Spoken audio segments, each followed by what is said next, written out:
Hello friends, welcome back to the next video of the CIB, जिसमें हम बात करने वाले हैं रिस्क मैनेजमेंट के बारे में और साथ के साथ जो डेरिवेटिव की टाइप्स हैं उनके बारे में भी समझने वाले हैं। सो stay tune with me and foreign exchange related ये डेरिवेटिव्स रिलेटेड सेकंड वीडियो है। अगर आपने पिछले वीडियोस को गो थ्रू नहीं किया है तो फटाफट से चैनल को सब्सक्राइब कर लीजिए एंड आपको वीडियो सेक्शन में जाकर के वो सब वीडियोस मिल जाएंगे। इसके अलावा हमारे पास 150 प्लस वीडियोस हैं केस स्टडीज की, जो हम आपको फ्री ऑफ कॉस्ट प्रोवाइड कर रहे हैं एंड उसमें आपको उनकी पीडीएफ भी मिल जाएंगी, आपको उनके जो स्ट्रक्चर्स हैं वो भी मिल जाएंगे, क्वेश्चन भी मिल जाएंगे। So stay tune for the same and further if you want to get all these stuff for free of cost, तो उसके लिए आपको सिंपल सा एक चीज करना है, दैट्स लेटी टू सब्सक्राइब कर लो। और अगर आपको अपने फोन डिवाइस में ये चीज चाहिए तो उसके लिए फटाफट से टाइप कर दो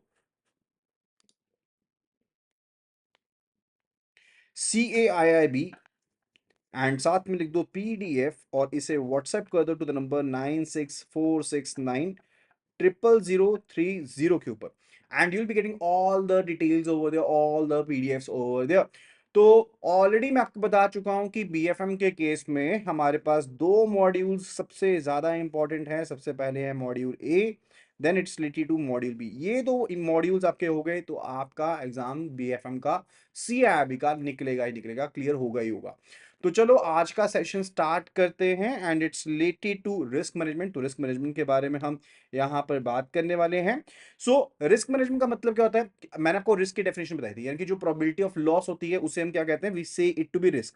एंड रिस्क मैनेजमेंट का मतलब है कि हम रिस्क को अपने आप पहले आइडेंटिफाई करेंगे, आइडेंटिफाई करने के बाद उसको क्वांटिफाई करेंगे, क्वांटिफाई करने के बाद हम उसको अपने डिजायर्ड एपिटाइट लेवल के बीच में लेकर आने की कोशिश करेंगे। कहने का मतलब है मेरी पॉकेट में है 1,000 रुपए एंड मैं 10 रुपए तक का लॉस उठा सकता हूं, लेकिन मेरा लॉस हो रहा है 100 रुपीज तक का। तो मैं इस 100 रुपीज को कोशिश करूंगा कि 10 रुपए के बीच में ले आऊं ताकि मेरा एपिटाइट लॉस के बीच में आ जाए। अब कुछ एक रिस्क होते हैं जिनको हम आइडेंटिफाई कर क्वांटिफाई कर सकते हैं, लेकिन कुछ एक रिस्क को हम क्वांटिफाई नहीं कर सकते, इजीली क्वांटिफाई नहीं होते हैं। अब जैसे एक्सचेंज रिस्क है, इंटरेस्ट रेट रिस्क है, इनको तो आप क्वांटिफाई कर लोगे इजीली, लेकिन कुछ एक रिस्क होते हैं जिनको हम क्वांटिफाई नहीं कर सकते, जैसे कंट्री रिस्क हो गया या फिर ऑपरेशनल रिस्क हो गया, लीगल रिस्क हो गया। इनको मैथमेटिकली क्वांटिफाई नहीं कर सकते, इनको सिर्फ कंपेयर किया जा सकता है एंड इनको मेजर किया जा सकता है उसी बेस के ऊपर। एंड कुछ एक रिस्क टाइप होती है, जैसे गैप रिस्क मैंने आपको बताया था, ठीक है, आपके फ्लोज में गैप है, आपके बॉट जो कॉन्ट्रैक्ट हैं उनके बीच में एंड आपके जो सोल्ड कॉन्ट्रैक्ट हैं उनके बीच में गैप है, ठीक है। तो उनके लिए हम VAR जैसी टेक्निक, यानी कि वैल्यू एट रिस्क जैसी टेक्निक्स को इस्तेमाल कर सकते हैं, मॉडर्न इंफ्रास्ट्रक्चर, मैथमेटिकल इंफ्रास्ट्रक्चर का इस्तेमाल कर सकते हैं उनको कैलकुलेट करने के लिए। सो रिस्क मैनेजमेंट का मतलब ये नहीं होता कि हमने टोटल रिस्क को मिटिगेट करना है, it's not related to it. मैंने आपको पहले भी बताया था कि टोटल रिस्क को कभी भी जीरो नहीं कर सकते, आप सिर्फ और सिर्फ रिस्क को कम कर सकते हो, उसको अपने एपेटाइट के बीच में लेकर के आ सकते हो। तो बैंक के पास एक प्रॉपर सिस्टम होना चाहिए इसके रिलेटेड में, बैंक के पास बोर्ड अप्रूव्ड पॉलिसी होनी चाहिए। अब डिफरेंट लिमिट्स उसके बीच में लगाई जाएंगी, एक्सपोजर लिमिट्स लगाई जाएंगी, कितने ट्रेड कर सकते हो, क्या ट्रेड नहीं कर सकते हो, उसके बीच में लगाया जाएगा। तो हम एक इक्विलिब्रियम में लेकर आना चाहते हैं कि रिस्क रिवार्ड इक्विलिब्रियम में लेकर आना। रिस्क रिवार्ड इक्विलिब्रियम का मतलब होता है कि जितना मुझे रिवॉर्ड मिल रहा है मैं मैक्सिमम उतना ही रिस्क उठाऊं, उससे ज्यादा रिस्क ना उठाऊं। लेट्स से केस मुझे FD के ऊपर जो रिटर्न मिल रही है वो मिल रही है 7.5% एंड लेट्स से मुझे शेयर्स के ऊपर भी जो रिटर्न मिले वो 7.5% मिले, तो मैं किसे प्रेफर करूंगा? डेफिनेटली कम लेसर जो रिस्कियर प्रोपोजिशन है उसको इंपैक्ट करेंगे, उसको सिलेक्ट करेंगे। Same goes with the same, यहां पर भी वही चीज है, आपको प्लानिंग करनी पड़ती है कि कहां पर आपको उसके रिलेटेड प्रॉपर रिवॉर्ड मिल रहा है, जितना रिस्क आप उठा रहे हो उसके रिलेटेड रिवॉर्ड मिल रहा है। एंड इसी से related reserve bank of India ने इशू करी है ICG, यानी कि जो इंटरनल कंट्रोल गाइडलाइंस है उनको इशू किया गया है कि फॉरेन एक्सचेंज बिजनेस को लेकर के आपको किन किन चीजों का ध्यान रखना है। तो बैंक के बीच में होता है भैया एक डीलिंग रूम। डीलिंग रूम में आपके पास 3 सेक्शन होते हैं, बैक ऑफिस होता है, फ्रंट ऑफिस होता है, मिड ऑफिस होता है, उनके तो हम फंक्शंस पढ़ेंगे। तो ये जो डीलिंग रूम होता है ना, इसको अलग अलग ऑपरेशंस करने पड़ते हैं, जैसे कि डील्स में एंटर करना, उनको कंक्लूड करना, उनका पर्टिकुलर रिस्क चेक करना। तो ICG जो गाइडलाइंस हैं वो बैंक को कहती हैं कि आप बताओ कि आपके डीलिंग रूम से रिलेटेड आपने कितनी लिमिट्स लगाई हैं। तो उन लिमिट्स के बारे में जानते हैं, काफी ज्यादा इंपॉर्टेंट है। अलग अलग टाइप्स में आपको ये ना क्वेश्चंस आपको देखने को मिल जाते हैं इनसे रिलेटेड, तो इनको बिल्कुल भी मिस नहीं करना है। सबसे पहला है ओवरनाइट लिमिट। ओवरनाइट मतलब क्या होता है कि आज का डे एंड हो गया, कल डे ओपन होगा, कल डे ओपन होगा, लेकिन उसके बीच में क्या है, एक हॉल्ट है आपके पास। तो ये जो हॉल्ट आ गया पूरी रात का, जब तक आपका पूरा दिन अगला स्टार्ट नहीं हुआ, उसे कहते हैं ओवरनाइट, राइट। तो आपके पास मैक्सिमम ओपन पोजीशन कितनी है? ओपन पोजीशन मतलब आपका एक्सपोजर कितना है, बैंक का ओवरनाइट में कितना एक्सपोजर हो सकता है जब आपकी मार्केट एक जोन में बंद हो जाती है, उसको ओवरनाइट लिमिट कहते हैं। फिर आती है day light limit. Day light limit यानी कि जब एक दिन चल रहा है, यानी कि सुबह मॉर्निंग मान लो 9 बजे स्टार्ट हो गया, 4 बजे तक आपका सिस्टम चल रहा है, तो वो आपकी डे लाइट लिमिट है। उसके बीच में आपका कितना मैक्सिमम एक्सपोजर आपके पास हो सकता है, उसको डे लाइट लिमिट कहते हैं।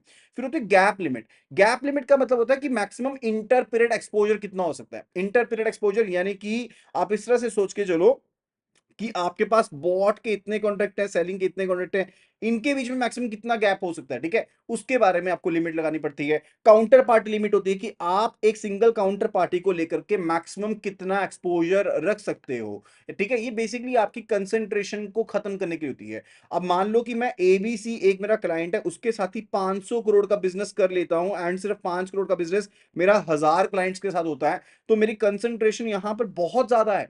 तो मुझे उसे अवॉइड करने के लिए क्या लगानी पड़ेगी, काउंटर पार्टी लिमिट लगानी पड़ेगी। मान लो कि काउंटर पार्टी लिमिट लगा दी कि आप एक काउंटर पार्टी के साथ 5 करोड़ से ज्यादा का बिजनेस नहीं कर सकते, तो आपका डीलिंग रूम 500 करोड़ की ट्रांजेक्शन में एंटर हो ही नहीं पाएगा। फिर होता है कंट्री रिस्क। कंट्री रिस्क देखो अनअवॉइडेबल होता है। आप कंट्री रिस्क को कैसे अवॉइड करोगे, आपको क्या पता कंट्री कब आपके ऊपर इंपोजिशंस लगा दे। तो किस कंट्री में आपकी मैक्सिमम कितनी लिमिट होनी चाहिए, कितना बिजनेस होना चाहिए, उसके साथ रिलेटेड जो होता है, that's actually the country limit. फिर डीलर लिमिट होती है कि एक डीलर जो है अपने ऑपरेटिंग आवर्स के दौरान कितना यहां पर एक्सपोजर कैरी कर सकता है, उसको हम डीलर लिमिट कह देते हैं।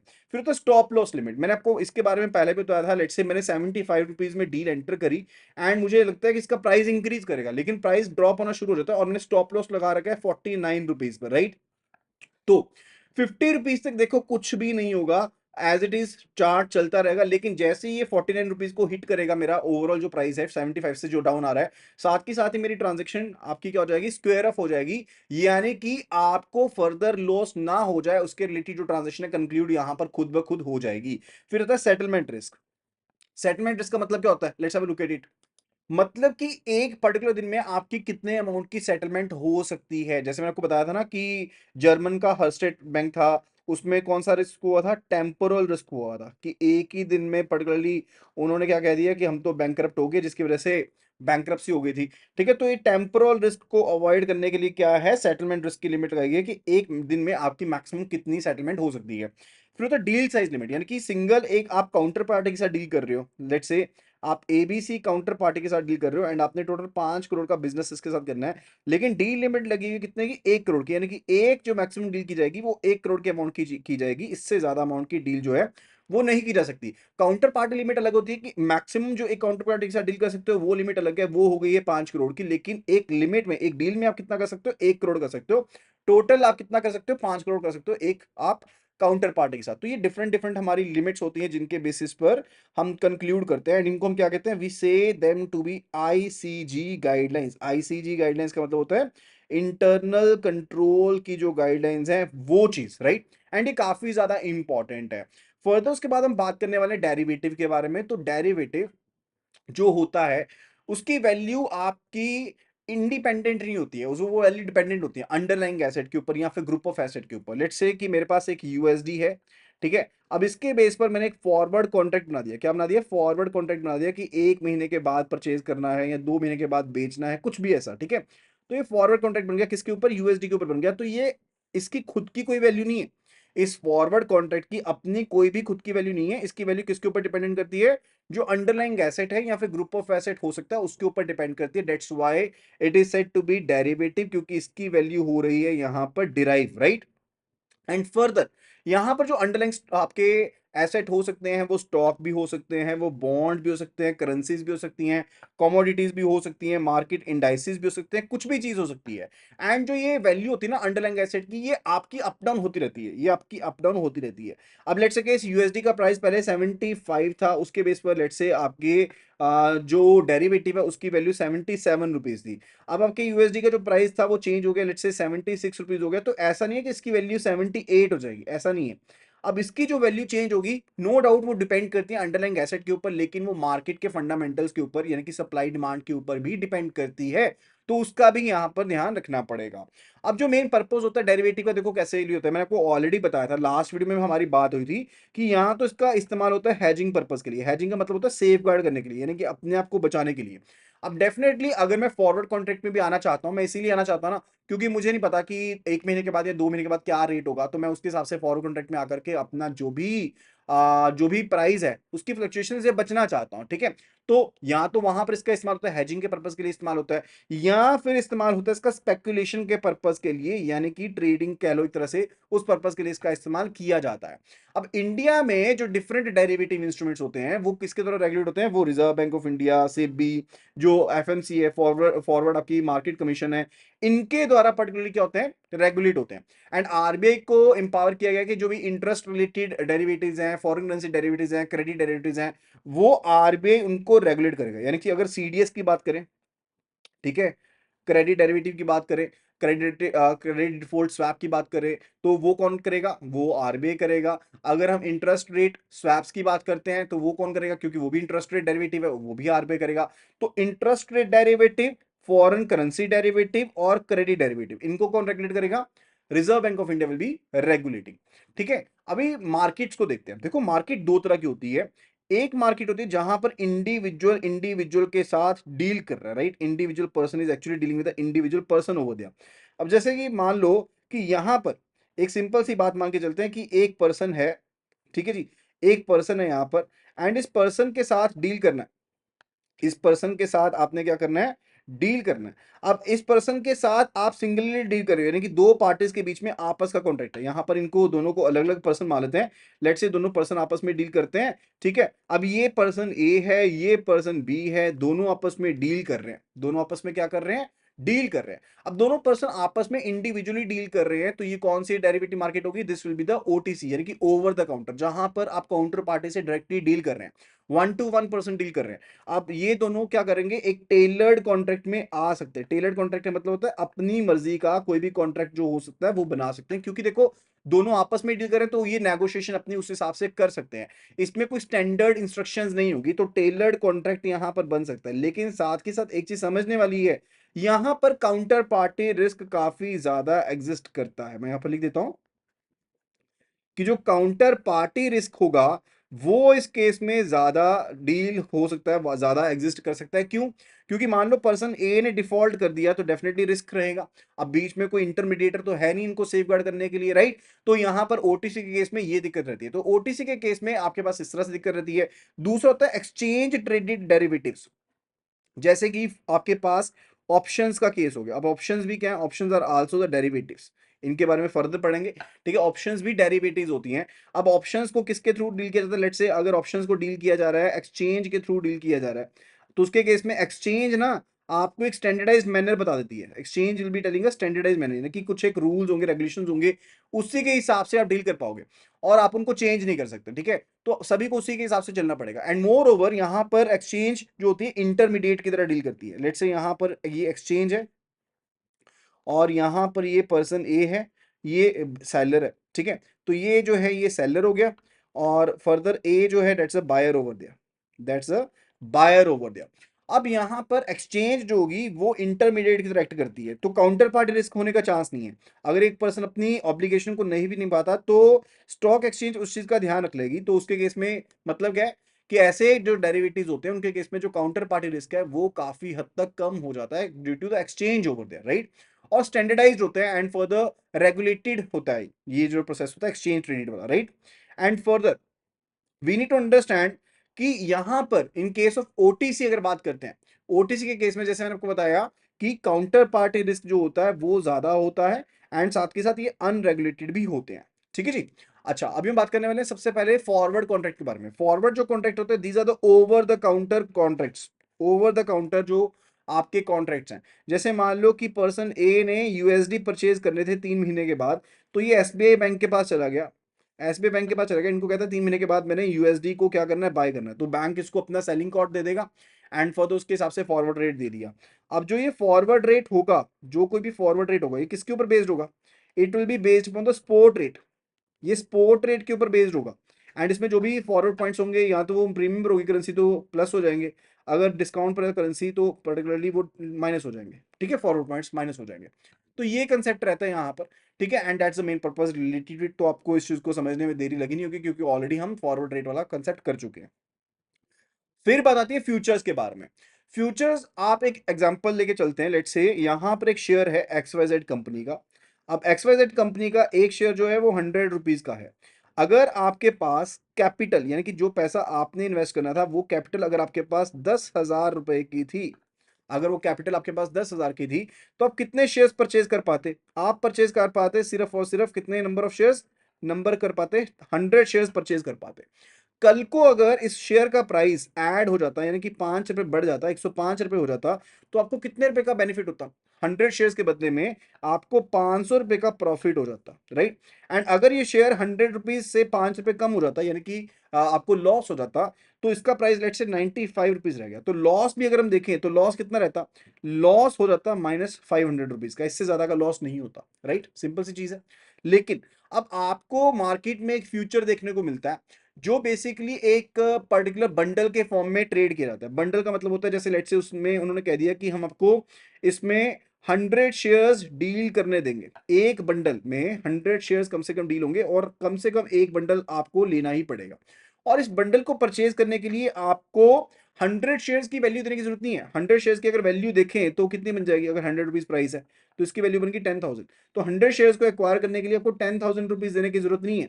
आप सिर्फ और सिर्फ 5% का मार्जिन दे दो, 5% जो है वो मार्जिन पे कर दो, ठीक है। एंड ये बंडल आपका, ये बंडल आपके नाम पर बोलेगा, ठीक है। तो ये 5% का मार्जिन दे दिया इसने पर्सन ने, तो इसने इन्वेस्ट किया कितना? 500 रुपए सिर्फ इन्वेस्ट किए पर्सन ने। पर्सन ने अमाउंट कितना इन्वेस्ट किया? टोटल सिर्फ और सिर्फ 500 रुपए इन्वेस्ट किया इन केस ऑफ फ्यूचर। एंड उसको यहां पर काइंड ऑफ ओनरशिप मिल गई है 100 शेयर्स की, एक बंडल की ओनरशिप मिल गई है जिसमें 100 शेयर्स है, राइट।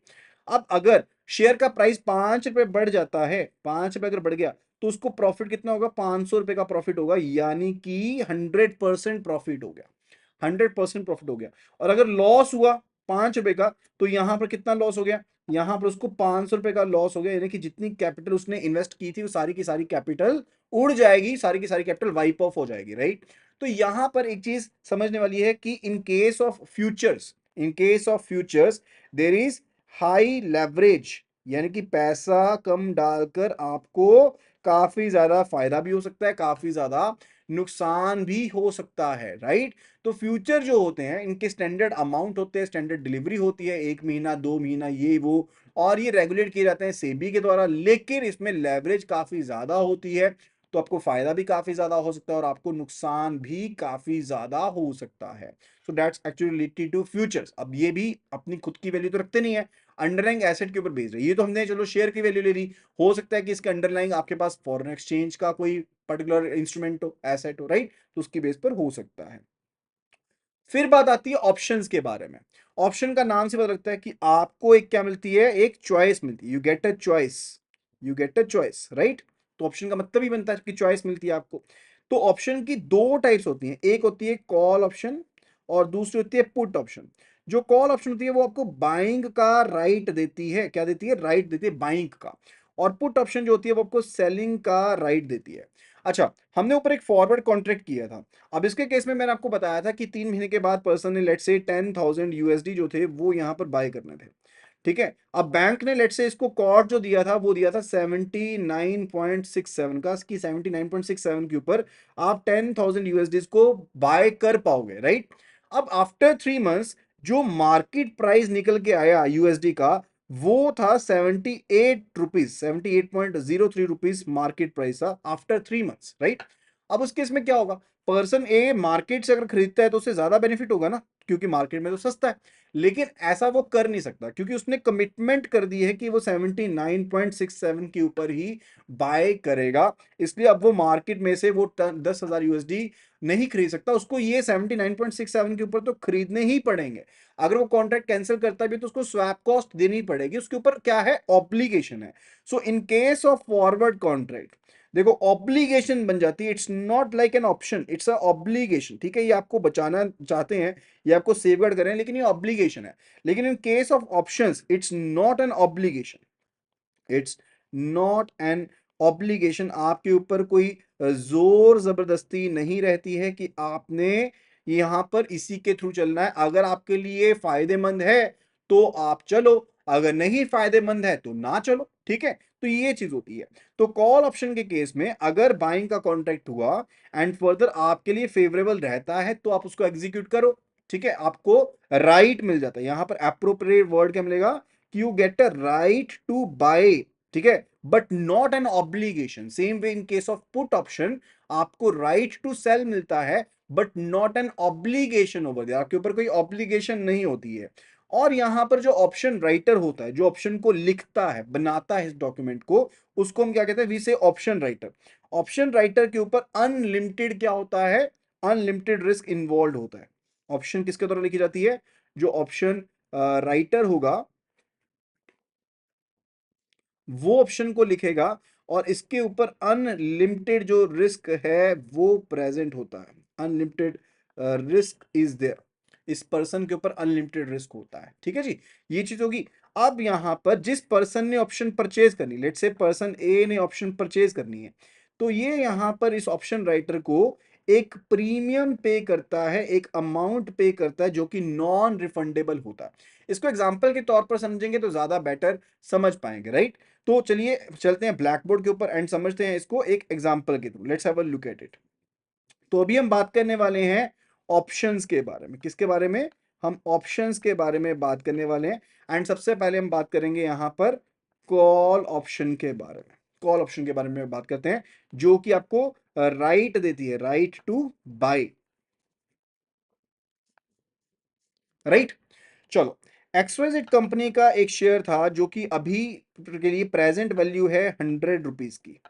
ठीक है, 100 रुपीज की प्रेजेंट वैल्यू है। एंड यहां पर ऑप्शन राइटर है पर्सन ए, जो आपको कहता है कि मैं आपको एक राइट देता हूं इस शेयर को परचेज करने के लिए आफ्टर 1 मंथ फॉर ₹130। कि आप 130 रुपए में इस शेयर को बाय कर पाओगे, क्योंकि ऑप्शन कौन सी है, कॉल ऑप्शन है। तो यहां पर ऑटोमेटिकली ये पता लग जाएगा कि ये बाइंग का राइट दे रहा है। तो यहां पर इसने कहा कि 130 रुपए के ऊपर आप बाय कर पाओगे। तो ये जो प्राइस इसके द्वारा दिया गया ना, जिसके ऊपर आप ऑप्शन को एग्जीक्यूट कर सकते हो, उसको क्या कहते हैं, we say it to be strike price.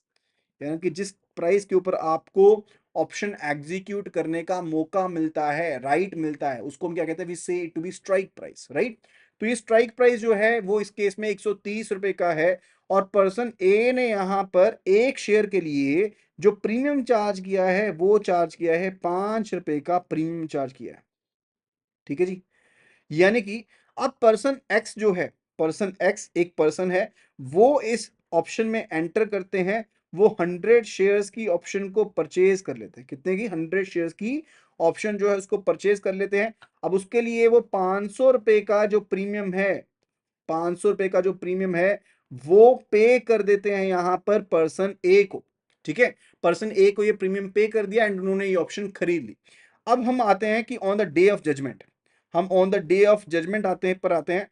अब लेट्स से केस की on the day of judgement, यानी कि आफ्टर 1 मंथ, जो प्राइस था मार्केट में, यानी कि मार्केट प्राइस जो था शेयर का XYZ का, that was let's say 150 rupees, 150 रुपए का प्राइस था। देखो, आपने जो ऑप्शन परचेज करी, आपने जो ऑप्शन परचेज करी थी, वो आपने परचेज करी थी कितने रुपए के ऊपर, 130 रुपए के हिसाब से, क्योंकि स्ट्राइक प्राइस वो वाला था। लेकिन मार्केट में जो अब रेट जो निकल के आया वो 150 रुपए का है, जिस दिन मैच्योरिटी होनी थी इस ऑप्शन की, राइट। यानी कि जिस दिन आप एग्जीक्यूट कर सकते हो इस ऑप्शन को, उस दिन 150 रुपीज का रेट है। तो क्या आपको अपने राइट को एक्सरसाइज यहां पर करना चाहिए? तो यहां पर पर्सन एक्स जो है, पर्सन एक्स जो है वो अपने राइट को एग्जीक्यूट करेंगे। तो हमने ये देखना है कि क्या ये कंडीशन पर्सन एक्स के लिए फेवरेबल है, क्या ये जो कंडीशन है ये पर्सन एक्स के लिए फेवरेबल है। तो answer is yes, yes this condition is favourable. क्यों? क्योंकि वो पर्सन ए से, एक्स पर्सन जो है पर्सन ए से 130 रुपए में खरीद लेंगे शेयर को, 130 रुपए में खरीद लेंगे और मार्केट में 150 रुपए में सेल कर देंगे, ₹150 में सेल कर देंगे। तो डेफिनेटली उनके लिए जो कंडीशन है वो फेवरेबल है, क्योंकि मार्केट से कम प्राइस में वो यहां पर अपनी ऑप्शन को एग्जीक्यूट करते हुए खरीद पा रहे हैं। और जब भी ऑप्शन जो होती है वो फेवरेबल होती है तो उसको हम क्या कहते हैं, we say it to be in the money. जब भी ऑप्शन फेवरेबल होती है तो यहां पर लिख देता हूं कि फेवरेबल अगर ऑप्शन बन जाती है तो वो ऑप्शन फेवरेबल कोई भी होती है, चाहे वो पुट ऑप्शन है चाहे कॉल ऑप्शन है, अगर वो फेवरेबल है तो we say it to B ITM, यानी कि इन द मनी कहते हैं। क्या कहते हैं, हमें उसे इन द मनी के नाम से जाना जाता है अगर कंडीशन फेवरेबल होती है, राइट। अच्छा, अब इसी हम ऑप्शन को थोड़ा सा घुमा कर लेते हैं, ठीक है। तो यहाँ पर सेकंड, यहाँ पर एक ऑप्शन ले लेते हैं हम कि इस ये जो मार्केट प्राइस है XYZ शेयर का, लेट से ये हो गया है 110 रुपीज, 110 रुपये हो गया, राइट। तो as per this option, person जो यहाँ पर एक्स है उसको राइट मिल रहा है, पर्सन एक्स को एक राइट मिला हुआ है, वो कितने के ऊपर परचेज कर सकता है, वो 130 रुपए के ऊपर परचेज कर सकता है। ये राइट है उसके पास, ये अधिकार है, लेकिन ऑब्लिगेशन नहीं है। जबकि मार्केट में वो सिर्फ और सिर्फ 110 रुपए में परचेज कर सकता है इस टाइम पर, तो डेफिनेटली वो अपनी ऑप्शन को एग्जीक्यूट नहीं करेगा, ठीक है। तो ये जो कंडीशन अब बन गई है दैट्स अनफेवरेबल, क्योंकि वो अपनी ऑप्शन को एग्जीक्यूट नहीं करेगा ना, तो अनफेवरेबल बन गई है। तो जब अनफेवरेबल बन जाती है तो उसे हम क्या कहते हैं, वी से टू बी OTM, यानी कि आउट ऑफ मनी। उसको हम क्या कहते हैं, आउट ऑफ मनी कहते हैं। अच्छा, अब थर्ड सिनेरियो भी हो सकता है। थर्ड सिनेरियो के केस में लेट्स से केस की जो मार्केट प्राइस है XYZ का, ठीक है, वो हो गया है आपका 130 रुपीज, 130 रुपए का ही, ठीक है जी। यानी कि 130 का ही स्ट्राइक प्राइस था और 130 में ही आप मार्केट से भी खरीद सकते हो। तो चाहे आप इस ऑप्शन को एग्जीक्यूट करो या ना करो, it will make no difference, कोई फर्क ही नहीं पड़ेगा, क्योंकि आप करते हो नहीं करते हो कोई फर्क नहीं है अब, ठीक है। तो उसे हम क्या कहते हैं, वी से टू बी ATM, यानी कि एट द मनी, कोई भी फायदा नुकसान नहीं होने वाला। और जब भी हमने ITM OTM ATM देखना होता है ना, then never consider premium amount, तब प्रीमियम अमाउंट को कंसीडर नहीं करते। तो तीन केस हो सकते हैं, या तो ITM का केस होता है, या फिर OTM का केस होता है, या फिर ATM का केस होता है। ये तीन केस हो सकते होते हैं। ये चीज क्लियर होगी। आई होप कि आपको यहां पर ये पॉइंट क्लियर हो गए होंगे। अच्छा, अब दो तरह की ऑप्शंस तो हमने पढ़ ली है, लेकिन ऑप्शन की टाइप भी होती है, type on based of execution. Type on based of execution होता है कि कब ये एग्जीक्यूट हो सकती है, राइट। तो अगर तो ऑप्शन जो है वो सिर्फ और सिर्फ on the day of maturity, on day of maturity ही सिर्फ और सिर्फ अगर वो एग्जीक्यूट हो सकती है, तो उसको हम क्या कहते हैं, we say it to be the European option. उसको हम यूरोपियन ऑप्शन के नाम से जानते हैं, ठीक है। एंड अगर वो मैच्योरिटी डेट वाले दिन, on the day of maturity, या फिर बिफोर दैट एग्जीक्यूट हो सकती हो, तो उस ऑप्शन को हम क्या कहते हैं, we say it to be American option. तो फिर उसको अमेरिकन ऑप्शन कहते हैं। और इंडिया में कौन सी ऑप्शन चलती है, इंडिया में चलती है ये यूरोपियन ऑप्शन, कि सिर्फ और सिर्फ मैच्योरिटी वाले दिन ही आप उसको एग्जीक्यूट कर सकते हो, राइट। तो ये ऑप्शन के बारे में था। अच्छा, इसी तरह से ना एक एग्जांपल मैं आपको बताता हूँ पुट ऑप्शन के बारे में, आप मुझे बताना कि ये सही है कि नहीं है। तो पुट ऑप्शन के बारे में समझते हैं। पुट ऑप्शन आपको राइट टू सेल देती है। सेम ही चीज है, पर्सन ए ने एक बनाई है, ऑप्शन बनाई है, तो ये ऑप्शन राइटर हो गया कि आप 130 वाला शेयर, XYZ कंपनी का शेयर है 130 रुपए का, आप इसको एक महीने के बाद 150 रुपीज का सेल कर सकते हो। कितने का सेल कर सकते हो, 150 रुपए का सेल कर सकते हो। यानी कि स्ट्राइक प्राइस जो दिया गया पुट ऑप्शन का, वो दिया गया है 150 रुपए का, वो 150 रुपए का है। और इसके केस में जो प्रीमियम दिया गया है कि प्रीमियम जो पर शेयर पे करना पड़ेगा, वो पे करना है ₹10, 10 रुपए का प्रीमियम पे करना पड़ेगा, राइट। ये चीज होगी। अब केस लेते हैं, आफ्टर 1 मंथ, आफ्टर 1 मंथ जो ये XYZ का शेयर था, इसका पर्टिकुलर मार्केट प्राइस जो हो गया, लेट से वो हो गया है 140 रुपीज, 140 रुपए का हो गया। कितने का हो गया, 140 रुपए का हो गया। तो जल्दी से जल्दी बताओ कि क्या ये पुट ऑप्शन अब ये फेवरेबल है या फिर अनफेवरेबल है। अगर ऑप्शन यहां पर हम लेते हैं पुट ऑप्शन के केस में, तो ये फेवरेबल होगा कि अनफेवरेबल होगा, जल्दी से जल्दी बता दो। यहां पर मैं आपको एक टाइम लाइन दे देता हूं 20 सेकेंड की, तो जल्दी से जल्दी यहां पर अब कंफर्म कर दो कि ये केस जो होगा ये यहां पर फेवरेबल होने वाला है कि या अनफेवरेबल होने वाला है। Kindly do answer at the earliest. And इसके साथ ही आपके कंसेप्ट जो है ना टोटली क्लियर हो जाएंगे कि ऑप्शन होती क्या है, क्योंकि काफी इंपॉर्टेंट कंसेप्ट ये है डेरिवेटिव्स के पॉइंट ऑफ व्यू से। हर एक चैप्टर में ये चीज बार बार आपको आनी चाहिए, राइट। चलो अब देखते हैं फेवरेबल है कि नहीं है। अब देखो जब हमने पुट ऑप्शन खरीदी होगी तो ये हमें एक राइट देती है। क्या राइट देती है कि हम 150 रुपए में क्या कर पाएंगे, सेल कर पाएंगे। ये राइट मिल रहा है, ये राइट मिल रहा है ना। जबकि एक महीने के बाद मार्केट में अगर हम जाएं तो मार्केट में हम कितने में सेल कर पाएंगे, 140 में सेल कर पाएंगे। तो मैं डेफिनेटली 150 में सेल करूंगा ना। I will be selling at ₹150। यानी कि मेरे लिए तो ऑप्शन जो है वो फेवरेबल बन गई है। मेरे लिए ये वाली जो ऑप्शन है वो फेवरेबल बन गई है। तो अगर मेरे लिए पुट ऑप्शन फेवरेबल है तो उसे हम क्या कहेंगे, we say it be ITM, की ये तो इन द मनी है, कि ये तो इन द मनी का केस बन गया है यहाँ पर, राइट। तो आई होप कि आपको यहाँ पर ये बेसिक्स सारे के सारे क्लियर हो गए होंगे related to the options over there, call options and put option over here. इसके साथ ही हमारा ये वाला जो चैप्टर है वो यहाँ पर होता है फिनिश। आई होप कि आपको यहाँ पर वीडियो पसंद आई होगी। वीडियो पसंद आई है तो फटाफट से वीडियो को लाइक कर दो और शेयर कर दो। And further do let me in the comment section below कि आपको कौन सा चैप्टर सबसे जल्दी करना है। और हमारे डाउट सेशन की वीडियो कल रहने वाली है तो काइंडली उसको जरूर ज्वाइन करें, काफी ज्यादा इंपॉर्टेंट वीडियो है। थैंक यू सो मच और मिलते हैं अगली वीडियो में।